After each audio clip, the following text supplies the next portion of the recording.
Hey everyone, it's that time of the week again where we get together and talk about the Bengals here on the Orange and Black Insider Bengals podcast. We're grateful that you're with us. We hope that you had a great Christmas. We're still coming at you, even though it's Christmas break for some.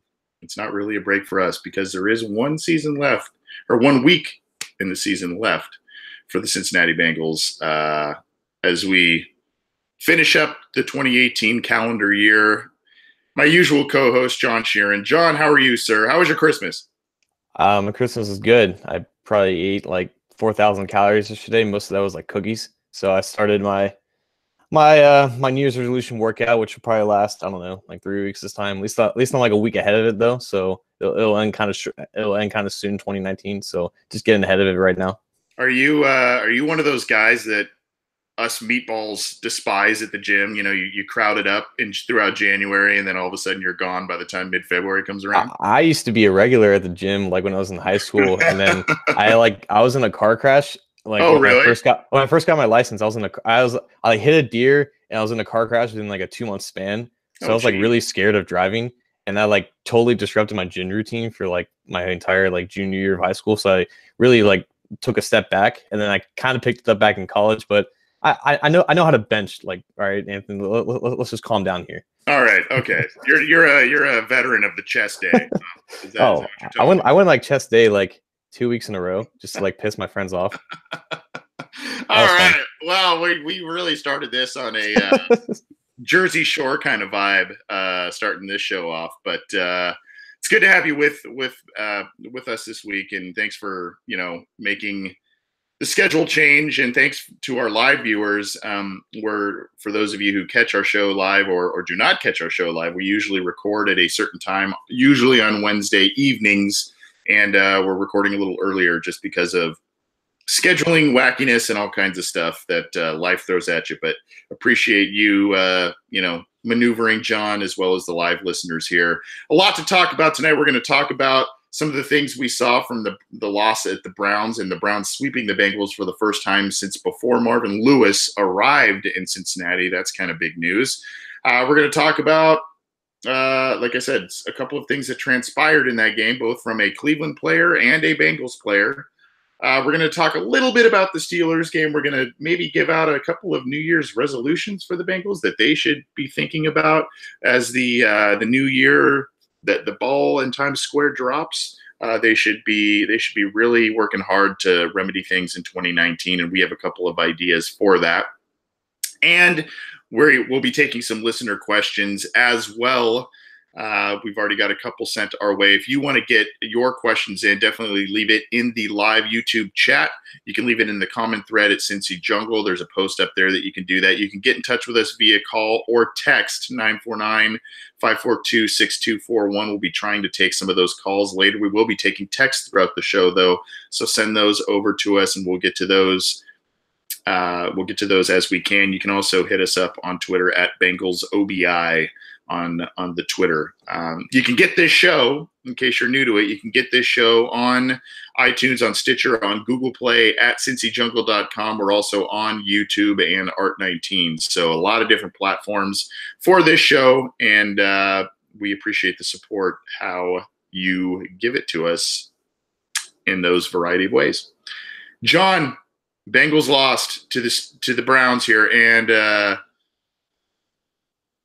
I mean, kind of expected given how much attrition has occurred on the Bengals roster from injury, also just in general the way the season has gone. Just real quickly to recap, 26-18, game was far more out of hand than the score would dictate. A couple of late touchdowns from Driscoll, but for the most part, beginning of the game, pretty awful. I mean, he's done this a couple of times. You know, he's thrown the touchdowns at garbage time and, makes games closer than they appear to be. He kind of had him close in that game against the Chargers. I don't know. I mean, what are you making of him as a viable backup quarterback in the NFL? Well, I don't have that first touchdown drive to like remembered like clearly, but I do remember them blocking the punt, which led to like a like them already being in the red zone for them to just punch it in just a few plays later. So without that block punt, they probably don't get within 8 points, and they're just left with, I guess, 10 points against the Browns at Cleveland, which without AJ Green, Tyler Eifert, and Tyler Boyd, it's pretty hard to score regardless, even when you're the backup quarterback, as opposed to, in comparison, Andy Dalton. But Driscoll, I mean, I just think he's just been as expected. He's just a backup quarterback who's got limited arm talent. He's very inconsistent with his accuracy. But as we've seen, there's high variance in his plays. Sometimes when he's given time and, there's a slight separation down the field, he can make a good throw. But other times, like against Oakland, he can't hit the broadside of a barn. This game, I think the coaches definitely realized that they needed to tone stuff back. So his average depth of target was something like 4 or 5 yards down the field, and he threw a lot just in the flats, just to Uzomah and Joe Mixon and whatnot. And even with Tyler Boyd out, they still couldn't properly utilize John Ross in the offense. And I guess Driscoll and Ross didn't have continued to not formulate a connection down the field. So he's not very good. Obviously, he's just a backup quarterback, but also, when circumstances allow it, his production can, be reminiscent of Andy Dalton in a similar situation. I think that's what most people expected out of him. So the Bengals drop another one. They fall. They fall to the Cleveland Browns. First time they've been swept by the Browns in one season. Now, they've lost back-to-back games before in the Marvin Lewis era to the Browns, but it's been in different seasons. But first time they've been swept in a season by the Browns since 2002. Not a good statistic, especially with how bad the Browns have been. And I mean, one could argue that the Browns have been almost in as much roster upheaval or kind of wackiness in one season as the Bengals have had. The Bengals have had the injury. They lost their starting quarterback. They lost their Pro Bowl wide receiver, all this stuff. But, Cleveland made a change at head coach. Cleveland made a change at quarterback. And they've made it work, whereas the Bengals have not. Right. Go ahead. Yeah. And it's almost like the Browns have been completely progressive with their transformation, and the Bengals have been regressive. Now, obviously, injuries stink, but as we've talked about around that trade deadline, they didn't make any moves to kind of alleviate those issues. The Browns, meanwhile, they knew they had a bad head coach in Hugh Jackson, and they got him out just in the nick of time. They knew that they had a good quarterback in Baker Mayfield behind a veteran quarterback, but unfortunately, that head coach that they ended up firing a few weeks later didn't give him first-team reps until the very end of September when Tyrod Taylor got injured. They traded away Carlos Hyde for like a 5th-round pick, and then Nick Chubb took the league by storm into the second half of the season. And it turns out that Greg Williams, with his, albeit creative defensive of mentalities, he has turned into a decent head coach in the middle of all this upheaval. And then Freddie Kitchens took over as offensive coordinator, and now the Browns might name him like the next head coach in order to keep him away from other teams. So the Browns had all this, talent on all, the coaching staff and on the roster, and they just, it took them long enough to actually do something with it, but they took the necessary steps to actually make those moves and to make those transitions, whereas we're still waiting for the Bengals to get the foundation pieces going forward and getting, names out of the building as quick as possible. And obviously they didn't, respond well to the injuries. Their depth has not stepped up. And most importantly, the coaching staff has not utilized that promising depth that we at least thought was promising, like in training camp in the offseason, to their full potential, but that's not anything new under Marvin Lewis or anything like that. So there's definitely a clear discrepancy between the Browns and the Bengals when they're handled with adversity. And at least at this point, under the Browns' new regime, they seem much more well-equipped to kind of, handle these quick transitions. And going forward, that's going to be something that players and free agents look towards when they're looking to move to Ohio, whether the Browns or the Bengals. Right now, the Browns at this point, they just look like the better situation. There's a couple of things, a couple of different routes I want to explore here, but we are pressed for time a little bit because some of the topics I want to explore could be very lengthy conversations that we can have about this rivalry, the directions of each team and whatnot. We talked about Driscoll. Do you think at any point this team would have been far more competitive over this stretch where Driscoll started games with AJ McCarron, or do you think that this roster in general just is? We know that AJ McCarron left because he thought he could get a starting gig, and that hasn't really happened. And he's kind of, he went to Buffalo and then he's bounced over to Oakland, and he's not really getting any playing time this year. So he kind of bet on himself and unfortunately lost that bet. But I mean, do you think that at any point AJ McCarron could have grabbed a couple more wins, maybe get this team to a 9-7 season, sniffing the playoffs, or is that just kind of a moot thing? And maybe with all the injuries, it wouldn't have really mattered. It's very moot. I think the difference between McCarron and Driscoll is very marginal, and a lot of people who liked McCarron when he was on the Bengals, they're going to point to whatever type of personality and mentality and intangibles that McCarron had, just because he happened to play for Nick Saban in Alabama and won a few national titles, surrounded by some of the greatest college football teams of my generation. The difference between the two in terms of actual tangible talent is not that great. And I think if McCarron was in for Driscoll, the production on the field wouldn't be that much different. And maybe the Bengals get one more win. Maybe they win against the Chargers, or maybe they put up a better effort against the Broncos or Browns. But in overall performance, I don't think that there's much of a difference. And I think, I think McCarron was fine as a backup, and I think people wanted Driscoll as a backup for that same kind of minimal upside that Driscoll brings in comparison to McCarron. But overall, there's not much different in terms of them being quarterbacks and their actual arm talents and their abilities to lead at this point, a ragged football team.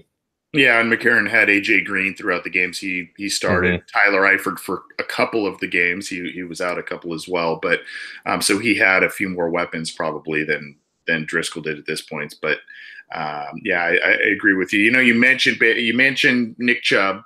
And I was thinking about recently, just a quick little anecdote, I guess. I just kind of was thinking about how the 2018 draft class, where the Browns netted, Callaway, Nick Chubb, Jannard Avery, and then Baker Mayfield, they've kind of now, all those guys immediately started having an impact on the Browns. We saw it against the Bengals, and that's pretty similar to like what the Bengals did in 2011, right? Mm-hmm. I mean, and partially in 2010. I mean, they kind of built their roster around those guys, those core guys, and it led to 5 playoff berths for the Bengals. So who knows what's ahead for the Browns? Speaking of Baker Mayfield, we got to go here, John. Let's go here. Yeah. I want to get your thoughts on his stare down of Hugh Jackson. And there's a couple of questions I want to ask as follow-up, but we're going to start here. Just when he was doing that, and I didn't actually see it live. I saw it when they panned back and showed him kind of backpedaling and staring back at the sideline. And to be quite honest with you, it wasn't a play that he made that was like a wow throw. It was actually a wow play by Njoku. Mm-hmm. But what do you make of that? I mean, I think we all knew going into this, Baker Mayfield was a kind of arrogant guy. He shows a lot of that on the field. He showed it on college tape. To be expected, or is it just specifically because it's Hugh Jackson? People have a problem with Baker Mayfield because he doesn't play for their team. There's no Browns fans out there that are asking Baker Mayfield to calm it down and kind of hide in the shell, because that's not who he is. That's not how he succeeded as a college quarterback. That's not how he's going to succeed as an NFL quarterback.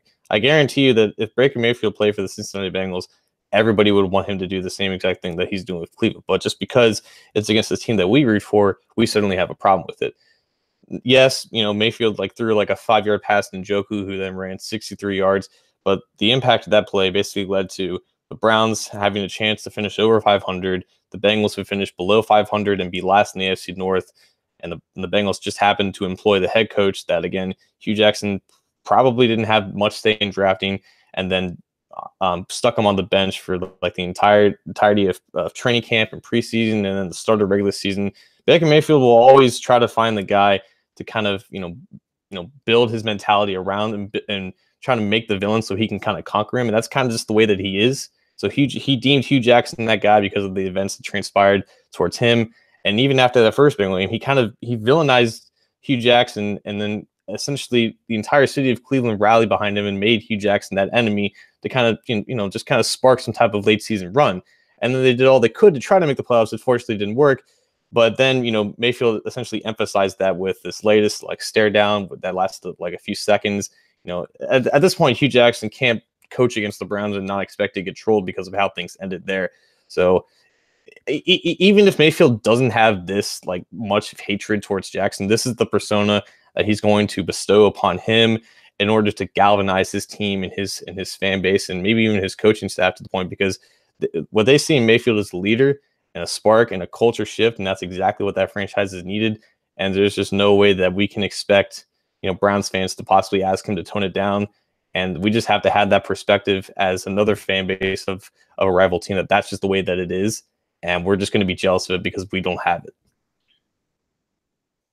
So are you, aside from it being at the Bengals' expense, do you have a problem with it? Because no. You do not. I do not. Okay. Because to me, this is kind of like the bat flip argument in baseball, right? Oh, for sure. There are people that find it there because this is where we are here. There's kind of two sides of the fence. Talking about baseball, there are people that find that disrespectful, and you're showing up other players, and then there's other people that are like, hey man, this is a sport where the individual spotlight is on you quite often, and when you physically dominate another player, you have a right to celebrate or whatever. So you do not have a problem with it based on what he did. What you have no problem with it. And you think the players should be able to do that? I mean, yeah. I guess. I feel like the fan bases for both football and baseball are similar to the unwritten rules aspect. Whereas with the NBA, there's a much different majority fan base where they're kind of open to players expressing themselves in that way and having these stare downs and having this sort of pettiness kind of take over games at times.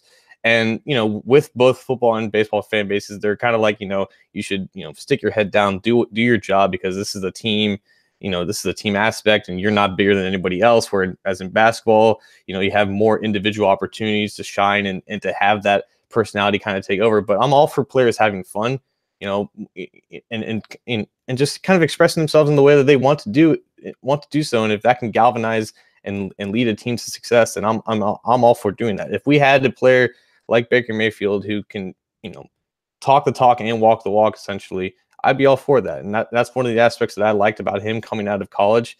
And, I'm glad that he's not shying away from it. And I'm glad that at least for the city of Cleveland, it's definitely doing more good than bad. I did not like it. There are a couple reasons why. I guess I'm a little more old school in certain things where I just, it's one thing if he's staring down another player on the team and maybe they had been jawing all day and that kind of stuff happens. I understand that, there may have been something there with Hugh Jackson, but I don't really understand the animosity. I like how you said, John, that he kind of looks to create a villain. Mm-hmm. And maybe that plays into the quote unquote chip on the shoulder thing, right? He was a walk-on at college. He was, he's shorter than most prototypical NFL quarterbacks, all that kind of stuff. And he has used a lot of different fuel, a lot of different villains to become a successful player, especially at the college level, for now at the pro level. And I, if that's what he's got to do, and a lot of players do that, that's fine. I don't really understand the Hugh Jackson thing, because from what I understand, based on reports and things I heard back in the draft, Hugh Jackson actually kind of pounded the table to get Baker Mayfield in Cleveland. Baker Mayfield took over as a starting quarterback while Hugh Jackson was still there. And yeah, Hugh Jackson went to the rival Bengals, but he was jobless. Was he supposed to not go get another job? Especially if one that was offered to him right away where he could support his family in the pros. I mean, was he supposed to say no? So I that's where I sit here and I go, well, why? And the only reason that makes sense is one that you said, where maybe he's just creating a villain for the sake of creating a villain. And maybe he's smart enough to know that this rivalry needs a little extra oomph, because the Browns have been so bad for so long and the Bengals have largely dominated the series lately, that it brings a little extra gravitas and headlines to a rivalry that hasn't really had much going forward. Now, me saying that, I understand how big of a hypocrite I sound, because when the Bengals had players like Chad Johnson, when the Bengals had players that like to talk, a lot of times it was at the Browns' expense. And whether it was sending Pepto-Bismol to Browns players or whether it was all kinds of stuff that Chad Johnson did, the cornerback checklist, if you remember that one, John, there was all kinds of stuff. So I realize that talking noise or, kind of bragging about it, about certain things, I sound like a hypocrite in saying I don't like it, or I sound like kind of a sore loser in saying that I don't like it. But there was just something about it, just player to coach. I would think there'd be at least a little bit more respect level, especially what happened a couple of weeks ago when they played, and there was more headlines where he just kind of brushed Hugh off, and I don't know, and maybe we don't know exactly what transpired in that locker room and how badly Hugh Jackson rubbed off on some of those players. And I think that's the aspect that a lot of people just don't quite grasp. Because like you said, if Mayfield truly believes, like, logistically, that Hugh Jackson shouldn't have taken the Bengals job, he's just stupid at that point. I think he's smart enough to realize that Hugh Jackson was looking out for himself, but like you said, like I said, he's just out there to create the common villain for them to rally against. And I think even if the Browns are still, at this point, better than the Bengals, they've needed that in this rivalry to actually sweep the Bengals for the first time in what's like 16 years at this point. So there's that, and there's also the aspect that I just don't think that Hugh Jackson, just anywhere outside of like Mike Silver, is respected by anybody. Like the way that he exited Cleveland, the way that he basically had the blame tour, on his way out, and just the way that he handled things in there, just in the very brief glimpses that we got from Hard Knocks, there was just no indication that he was the leader that was right for just any team. And coming from a program like Oklahoma under Lincoln Riley, even Joe Mixon said about, like, I've never been a part of a losing program before, and he was obviously referring to Oklahoma. Mayfield was a part of that program that obviously had a lot of success in the Big 12. To go to Cleveland and to see whatever clown show that Hugh Jackson was running, I guess he took major offense to that. So I truly don't believe that there's a lot of respect between Mayfield and Jackson, but I also believe that the words about him, shouldn't be taking a job within the division, that's kind of just fabricated to the sense of him just propping him up as something that the team can rally against. Yeah, and I think also what didn't sit well with me and probably a lot of Bengals fans is it was a little bit of a symbol of, I don't want to say passing the torch, because it's really one season. This could be an aberration. We don't know what's ahead for Baker Mayfield. He could end up having a major sophomore slump next year. Maybe the Browns experience a lot of the injuries the Bengals experience this year, and all of a sudden he doesn't look like the same guy. Who knows who they bring in at head coach, and that can have an effect on him, the offense, all that kind of stuff. Yes, they look like they're headed in the right direction. I'm just saying we don't know for sure what the future holds. But what didn't sit right with me is that bravado is what the Bengals used to have. And as recent as 2015, maybe they didn't show it in the same way that Mayfield showed it, but the talent, the bravado, the confidence, that's what the Bengals used to have. And now they go out there almost seemingly expecting to lose. And that's not a good feeling to have as fans, as you and I who cover the team for CincyJungle.com and on this podcast. It's not a fun feeling I know I feel that, especially with all the people that are out of the lineup. I go into who doesn't feel that at this point? Right. So it's kind of like, well, I can only imagine what the players feel like. Now, I guess one bit of good news, side note, you mentioned him just a second ago. Joe Mixon did crack the 1,000-yard rushing mark in this game against the Browns. So the Bengals did have, despite all the struggles, especially on offense, having a backup quarterback for a period of time, they did have a 1,000-yard receiver in Tyler Boyd and a 1,000-yard rusher in Joe Mixon. So at least there are some positives there. Going back to Mayfield quickly, John, there are a lot of rivalries. There are a lot of villains in terms of Bengals fans looking outward into this division, or maybe even around the league, depending on certain fans' viewpoints. But I think most people readily will say, oh, yeah, Big Ben or Antonio Brown or Juju Smith-Schuster, but have Has Baker Mayfield in 2 short games, do you think he has propelled himself into that conversation as that is now the team's either biggest villain or one of the biggest villains that they are facing and will face going forward? I In think terms of, honestly, I'm saying play and character. I didn't mean to interrupt you. I'm saying in terms of play, on-field play, and some of this stuff, because I'm going to tell you what, John, this stuff isn't going to stop, especially if Hugh Jackson. no. If Hugh Jackson stays, whether it's as an assistant coach, a head coach, whatever, with the Bengals, this stuff's not going to stop. So, I mean, I think we have to keep that in mind. No, for sure. If Hugh Jackson is out of the Bengals organization, then Baker's going to find someone else to kind of put the target on the Bengals' back. I honestly, from like a fan's perspective, I guess it depends on your opinion of Hugh Jackson, because that's like, again, that's the one thing that he's pinning against, and like putting the slander up against the Bengals team at this point. For fans who don't like Hugh Jackson, I don't think Baker's at that level of hate yet. There's just still a level of jealousy because the Bengals don't have that at the quarterback position, or at the most important position on the team, and they're just jealous that the Browns may finally have that, and they don't.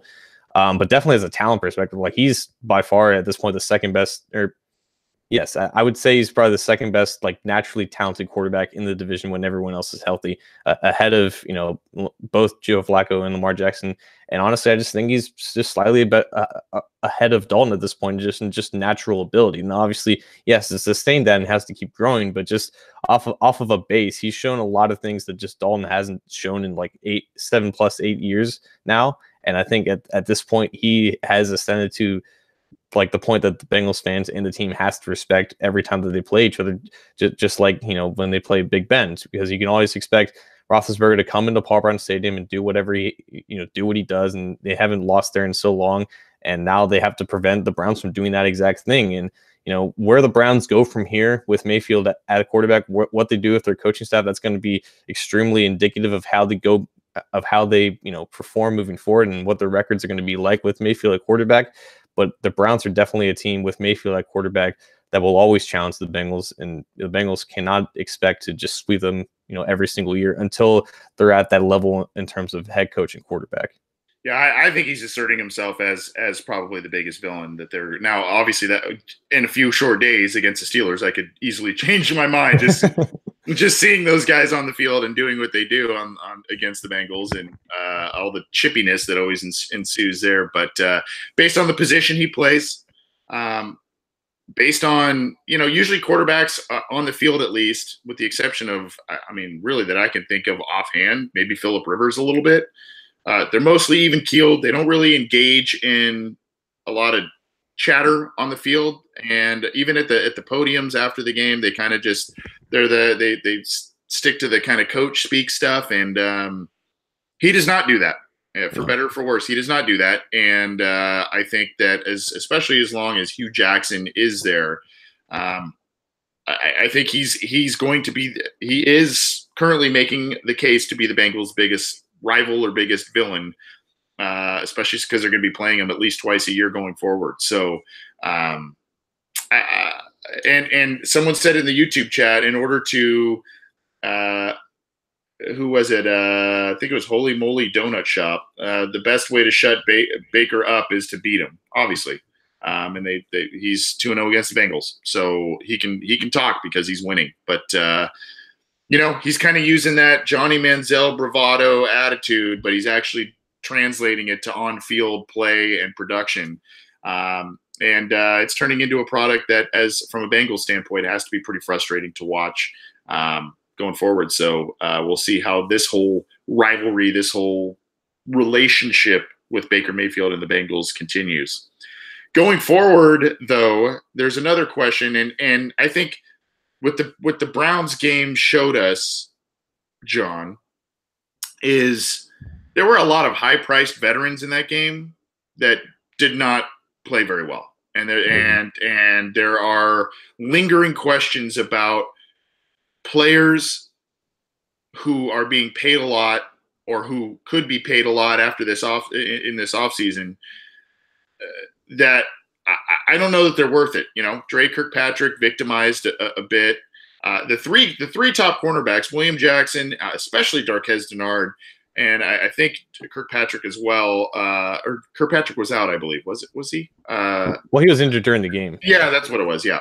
I knew I saw him out there, but because what I'm getting at is, you saw passes going on, and they didn't even look back at the ball. They're just kind of swiping at the receivers, beat on routes. That I saw that happen a number of times on Sunday. By especially Denard was one I saw it probably 3 times. Not even looking back at the pass, not looking back at the quarterback. But aside from those 3, Carlos Dunlap, Geno Atkins, pretty much non-existent. And then we have Vontaze Burfict.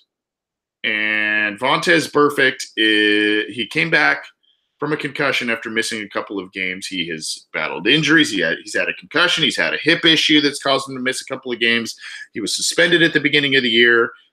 Then as he's being helped up off the field, obviously the team and its trainers are trying to respect league protocol and don't want to get themselves in any hot water because head injuries and concussions are now a big thing. You see him angrily, I don't even know what you want to call it, swipe away from a trainer or get out of the trainer's grasp as he's trying to help him off of the field. And it's just the latest in going, what are you doing, man? Your thoughts on that? And is it time to just cut the cord there? It's been time, and this latest incident, I don't think supports the argument as much as maybe we thought it did, like right after it happened. But it's still something that is worthy of criticism. The violence of the shove itself isn't the issue, and that's what a lot of people had trouble with, like me and you, when we called him out about it. Like he just barely brushed him aside, and obviously he was frustrated because he was injured and he was getting taken off the field. It wasn't the violence in the force of the shove itself; it was the intent and the general lack of control he always proves he doesn't possess, because he's already a reckless and controlless player on the field. And that's kind of why he ends up putting himself in this position of getting concussed so often. Now this is like his 7th concussion of his career, and we don't know, how much of his brain capacity is left at this point, because this is more serious than I think a lot of people were talking about.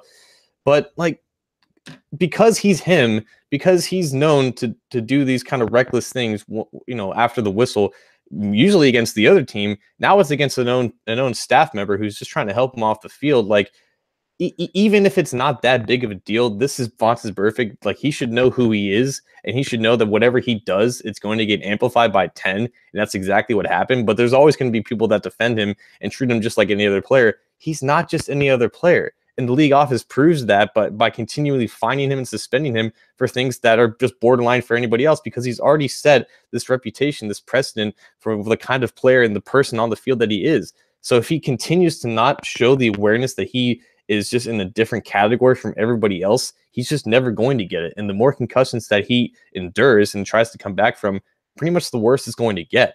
So like, this latest concussion is just, there's just little hope for him ever coming back to the player that we loved when he first came out, when he first joined this defense.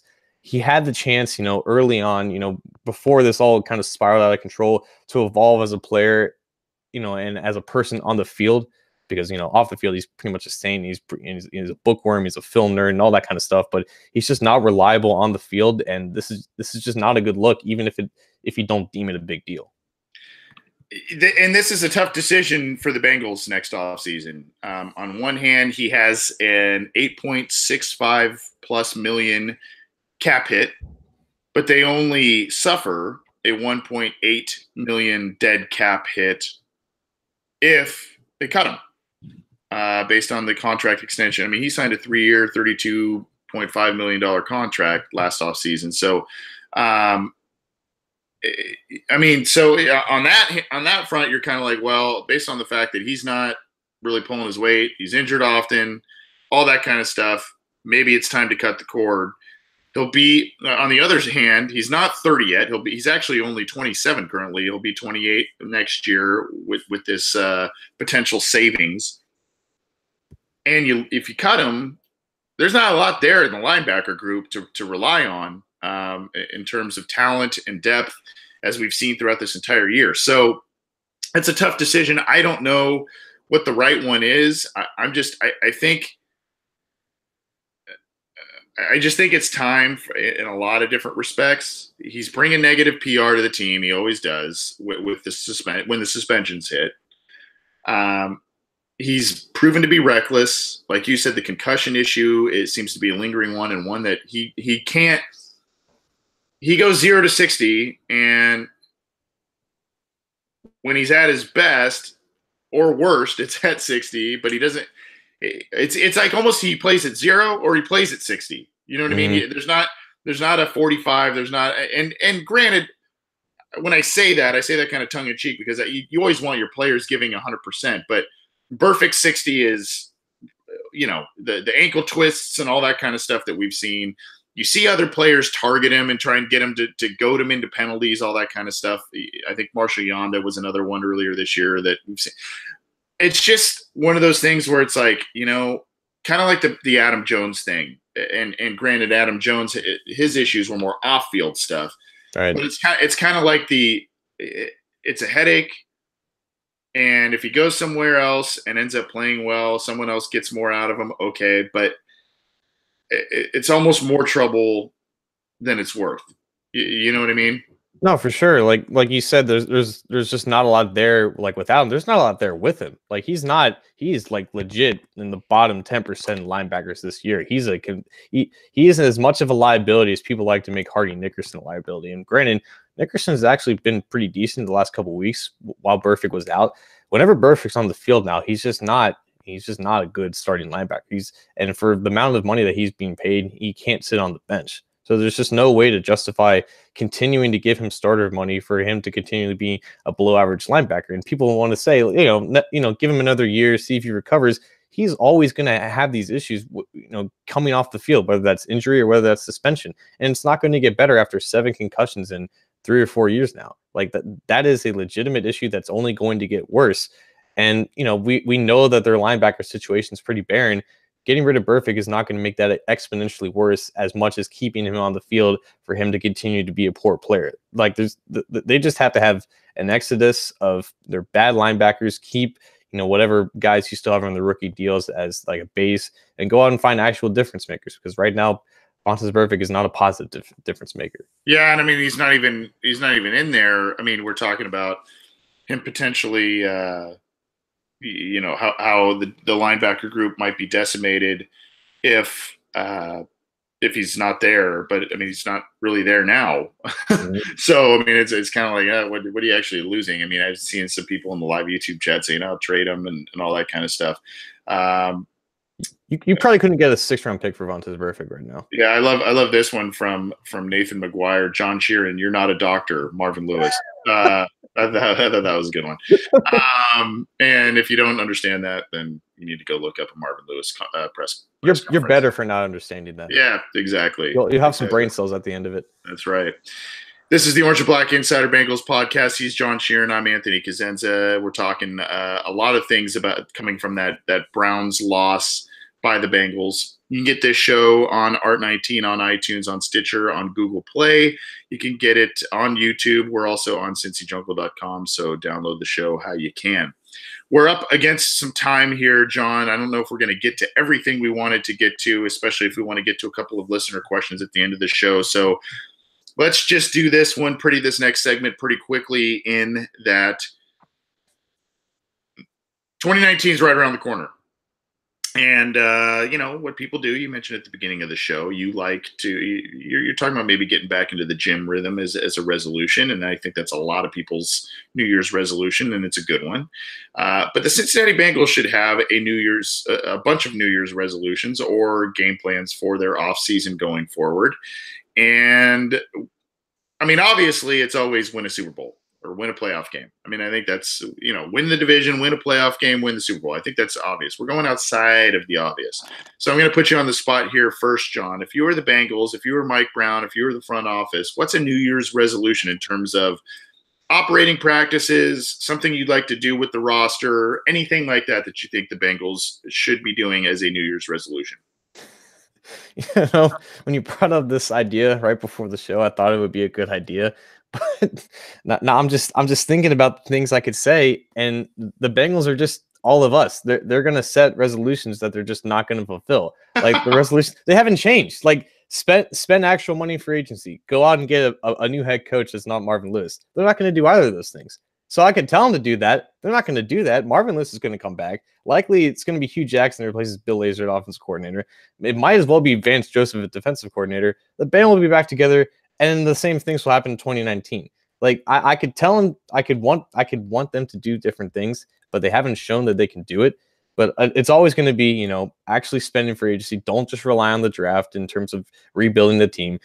Cutting losses in guys like Vontaze Burfict and maybe some other pricey veterans, you know, have some stability at tight end with all three of those guys going in, entering free agency. You know, maybe getting one to two of those guys under contract, and at least be open to drafting the quarterback. I think, which is something that they weren't in 2017, 2018 when they saw guys like Deshaun Watson, Patrick Mahomes, Josh Rosen, and Lamar Jackson pass them by, and you know, those are all things that I want them to do and that are necessary for them to, you know, eventually achieve progress and achieve the goals that we want them to do.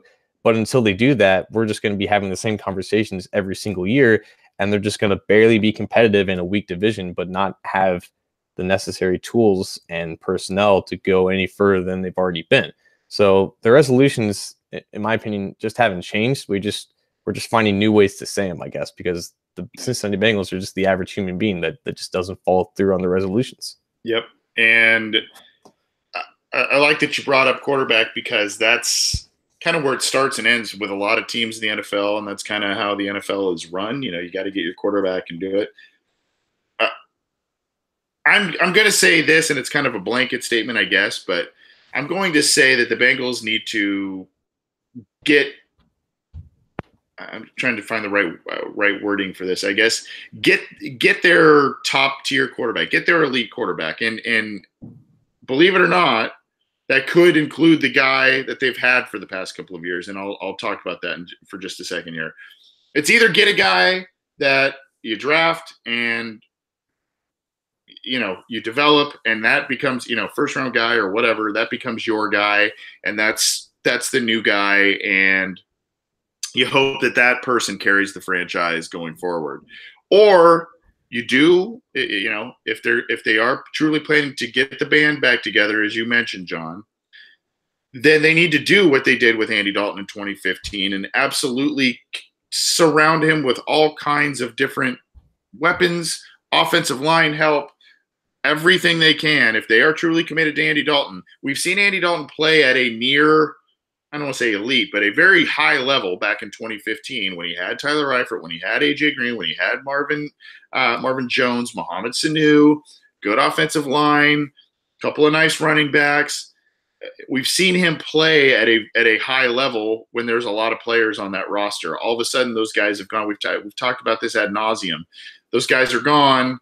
They haven't fully replenished a lot of those areas. And Andy Dalton now. You look at some of his stats, even this year, his stats weren't awful, especially in those first handful of games when they went 4-1. But, I mean, the Bengals need to say quarterback is the priority this year. And if it's not Dalton, then you got to get a new guy, and you got to start and be like, this is the guy for the future. Otherwise, you got to replenish, you got to reload talent, all that stuff. Going back to what we talked about a second ago and something you touched on, John, you know, you mentioned getting rid of Vontaze Burfict and how that could save them, you know, $6.5 million or whatever in 2019. That's great. But like you said, if that $6.5 million is going right back into free agents that can help you right now, whether it's outside guys or re-signing those tight ends or what have you, then it does you no good. If you're saving salary cap space just to save more space and continue to roll it over, which has kind of been the Bengals' MO, that doesn't really do you any good. So, you know, if they have space like that, they need to use it to help out the quarterback. And I think that they really need to take a hard look at the quarterback this year and say, you know, if Dalton's our guy, these are the proper steps we need to take in order to prop him up to a high level. If he is not the guy, then we need to look at something in the draft. We also have a little bit of news about the draft that's going to lead to a listener question we're going to get to in a second. But, you know, that's kind of what I think. I think they need to resolve to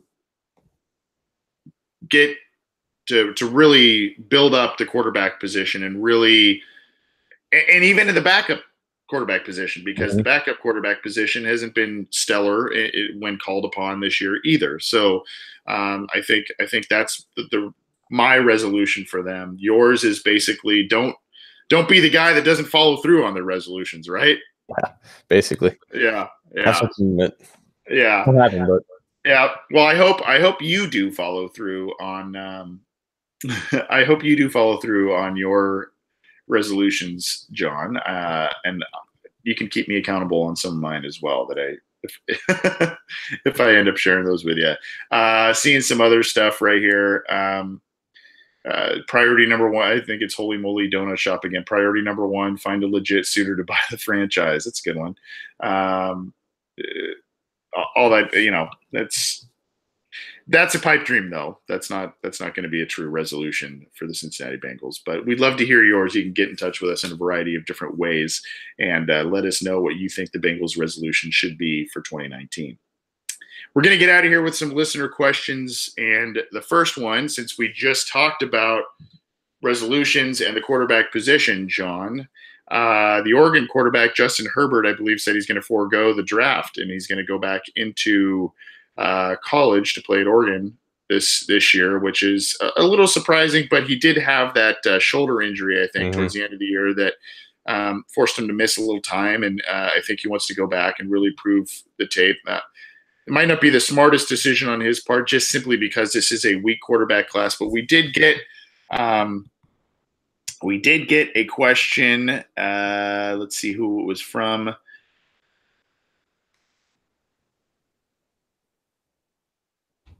Let's see. It was from DI3S3L44. I think it's Diesel 44, actually, is if I'm cool enough to read that correctly.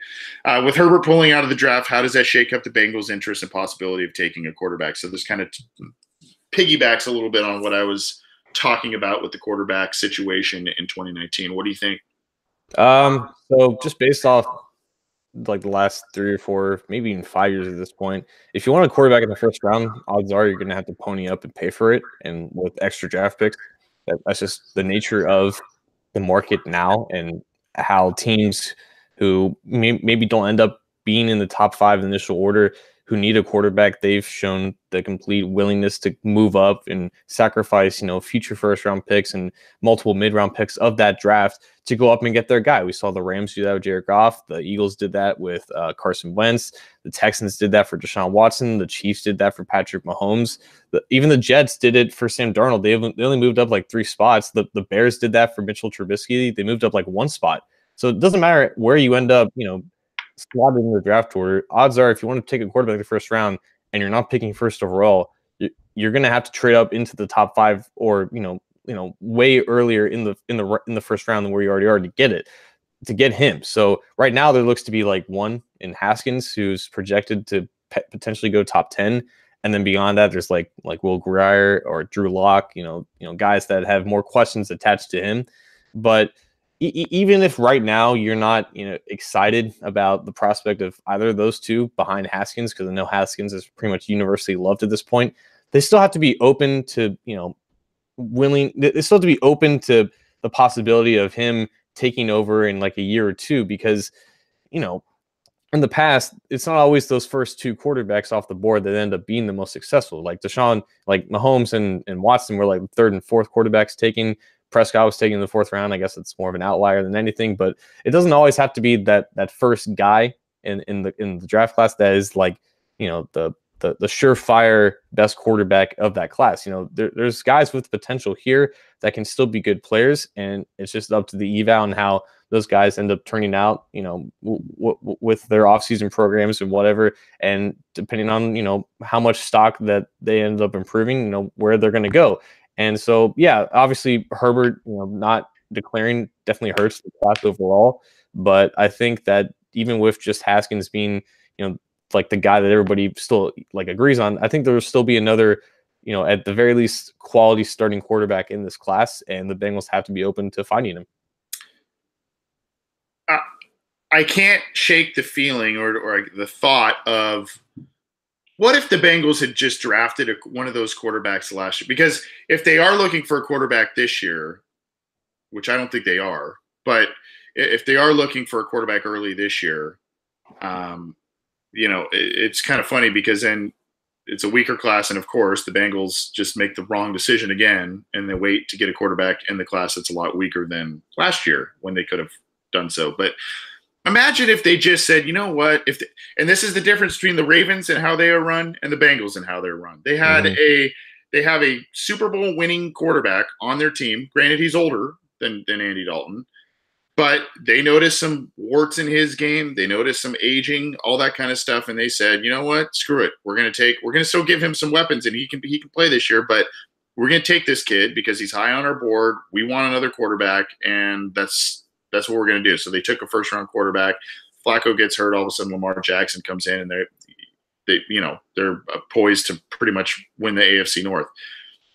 If the Bengals had not been so concerned with Andy Dalton's confidence level or whatever it is that has made them not take a quarterback high in years when we thought they could or should, imagine if they just stashed away a Josh Rosen on their bench or a whoever one of these guys, whichever one of them they like the best.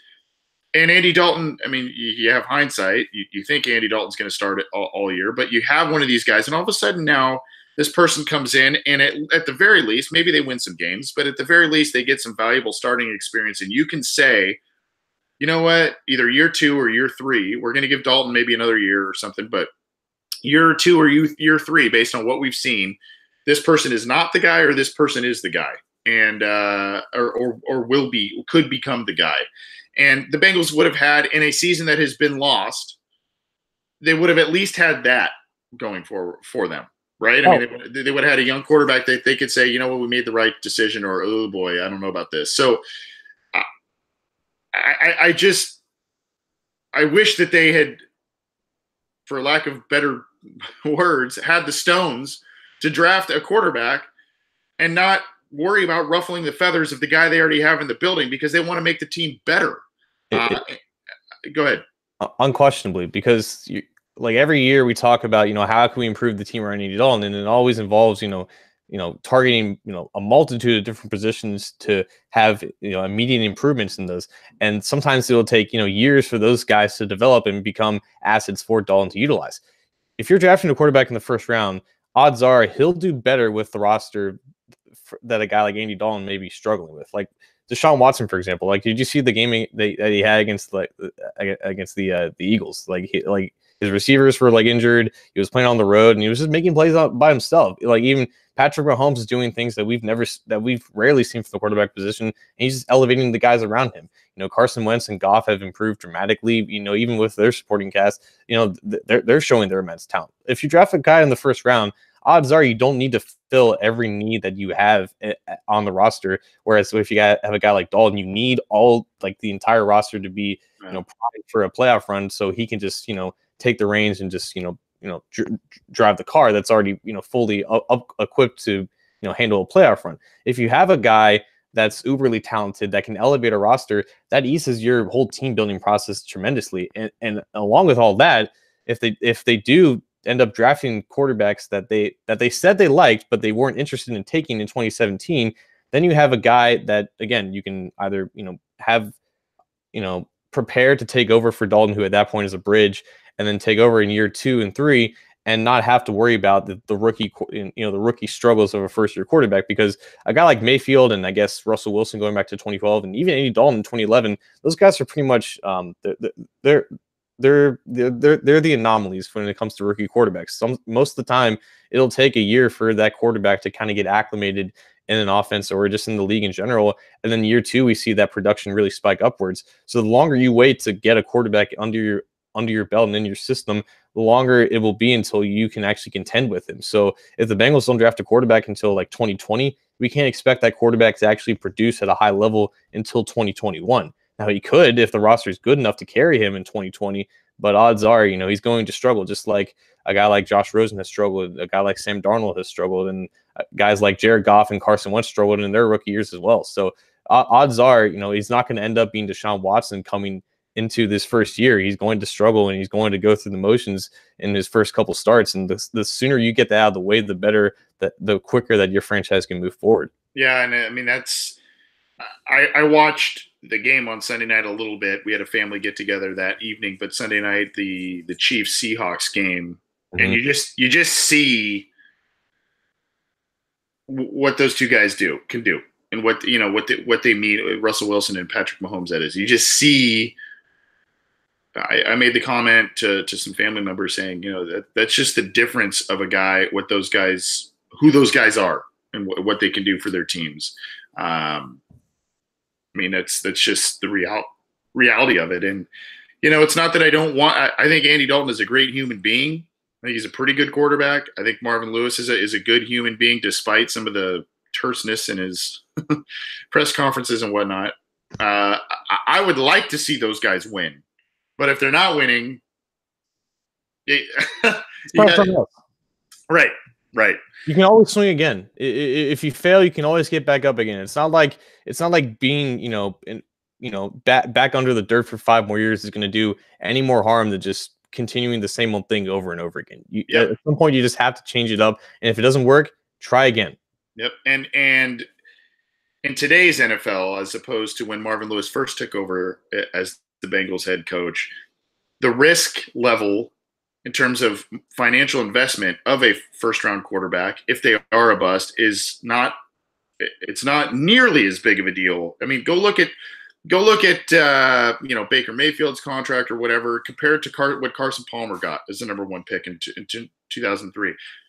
It's night and day. So there's still a risk, but it's far less substantial than it was a handful of years ago. So with the new CBA that was signed. So that's where I don't understand. I mean, I get you don't want to be non-competitive even for a little bit, but I mean, sometimes you got to do that in order to get to a higher level. Mm-hmm. At any rate, we've got another email, and then we're going to get out of here, John. And it was from John Telly.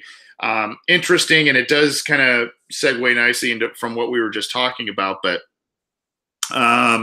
basically talking about, is there a possibility that the plan was in 2018 that this is still a rebuilding year, and that 2019 was going to be what everybody is hanging their hat on?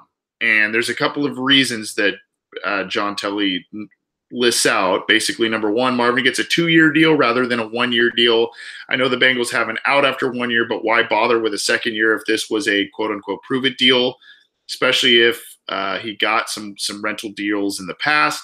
They had cut veterans like Aloka, LaFell, and Jones, but played rookies in Bates and Price that they usually wouldn't deem ready. They made trades and some free agent signings in the offseason for players that will be with them beyond this year, all that kind of stuff. But they didn't make trades before the deadline in the season when the playoffs were a realistic goal. Did the front office write off this season before it started in the hopes of positioning themselves for a playoff run in 2019?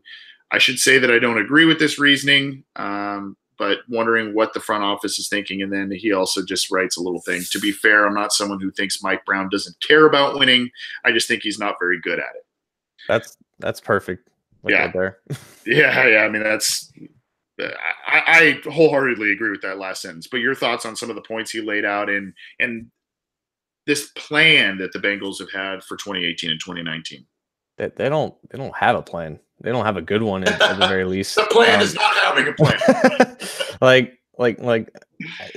don't know if they can tell the difference between a clear rebuilding year that's hidden behind the propaganda of them being more aggressive. I don't know if they're smart enough to kind of be a two-faced organization like that. I don't necessarily agree with it, because I think in their minds they were aggressive this offseason compared to 2017 when they let go of their 2 best offensive linemen and didn't properly replace them in free agency or the draft. And then this year when they made the trade for Cordy Glenn, they made the trades to get Billy Price and obviously Jesse Bates, and then Malik Jefferson as a result of all that. I think in their minds, they were more relatively aggressive in their approach. Yeah. And then firing a guy like Paul Alexander, who's been with the organization for so many years, to get, a guy who had, quote unquote success with Dallas coaching that line, in Frank Pollock.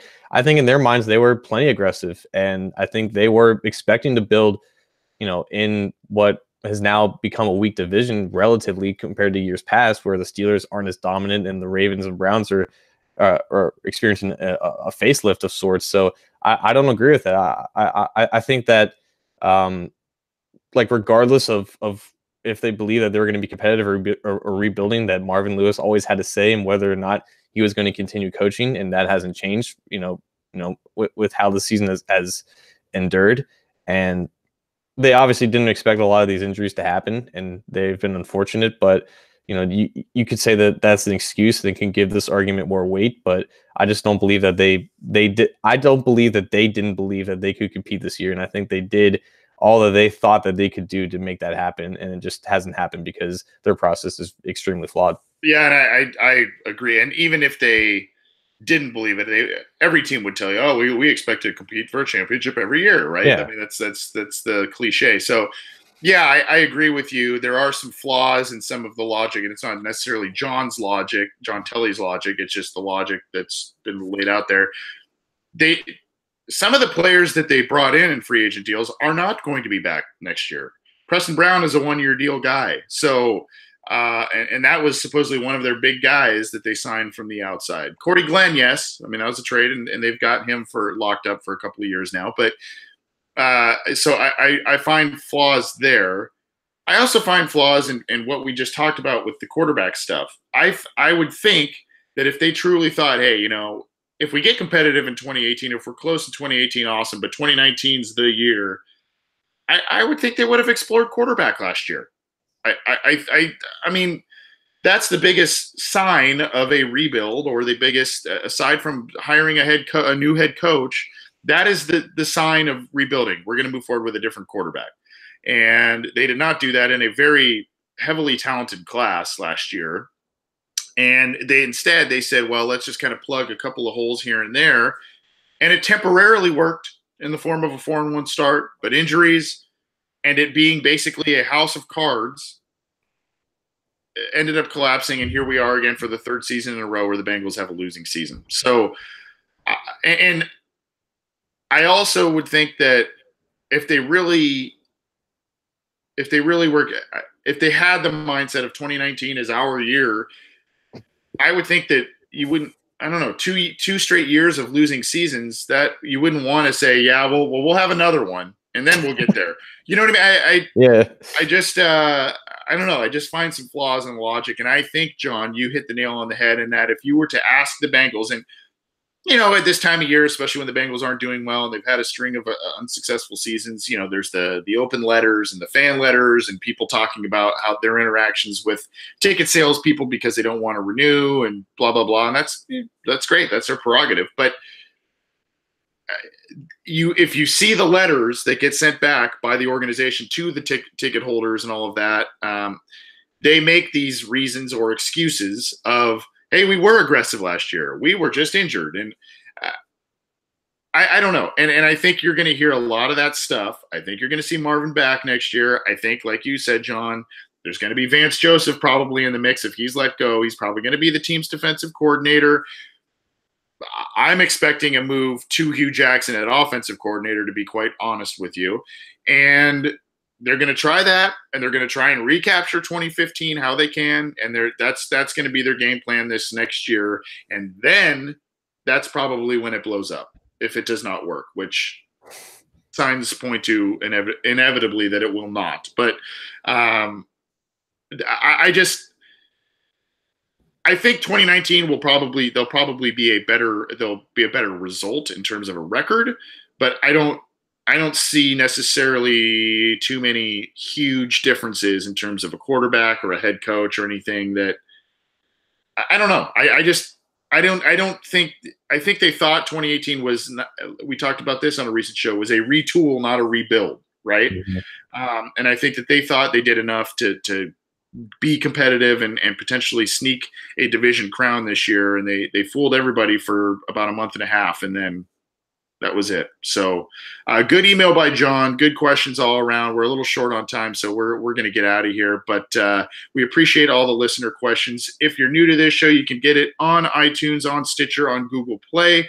You can get all of our stuff on cincyjungle.com, and we are also on YouTube and Art19. So get the show how you can. John, any final thoughts, especially with the rematch of the Steelers coming up? We didn't really bother to preview it because, number one, we're a little short on time, but number two, it's kind of, well, I mean, goody. We can knock them out of the playoffs, I guess, but that's that. Let's go with that back-to-back backdoor cover. I think right now they're at plus 16.5, which is just mind-boggling. But yeah, I think they'll cover that just like in the similar way that they did against the Browns. But yeah, I don't expect to go into Heinz Field when they're playing for their playoff lives to end up getting a win. I don't think this is going to be a replay of what happened last year. But ultimately, I don't think it's going to matter for their plans for 2019 at the same time. Yeah, I agree with you. I mean, it would be nice. I mean, it's like, yeah, do you want to win or do you not want to win because of draft positioning at this point? I think any time you can beat them and potentially knock them out of the playoffs, do it. Personally, I mean, even if it's a short-lived good feeling, that's kind of my opinion on it. But at the same time, I do want the Bengals to get a higher draft pick and potentially a more talented player. So, I mean, I see the reasoning for both, but I'd like to beat them, but I do not see that happening. And by the way, if you were a person that bet against the Bengals last week, I don't remember the line, but it was pretty high. And I think the Bengals covered, like you said, and they covered it in a matter of like just 5 minutes left in the game type of thing. Mm-hmm. So talk about a bad beat if you bet on that one. That's not fun for the bettors out there. But yeah, I think the Bengals will probably cover. I don't think they'll cover. Even if they didn't cover, because I don't know the spread, they covered in my book. Yep. I think at least. Yep. And the game has been moved, so it's been moved to a later time slot, which is interesting. But we'll see what happens. But it's 1 week left in the season, and then it's on to the off season, and probably some frustrating news or lack thereof to follow with the Bengals. But we will keep you updated on all of that news, both here on the podcast, the Orange and Black Insider Bengals podcast, as well as cincyjungle.com. You can get all the news, opinions, analysis, updates there as well. John Sheeran is a contributing editor there, as am I. So check that out. We'll be posting a lot of different stuff, even though it is the off season around the corner. Thanks for tuning in. Hope you had a great Christmas. Hope you have a great New Year's, and we'll see you on the next episode.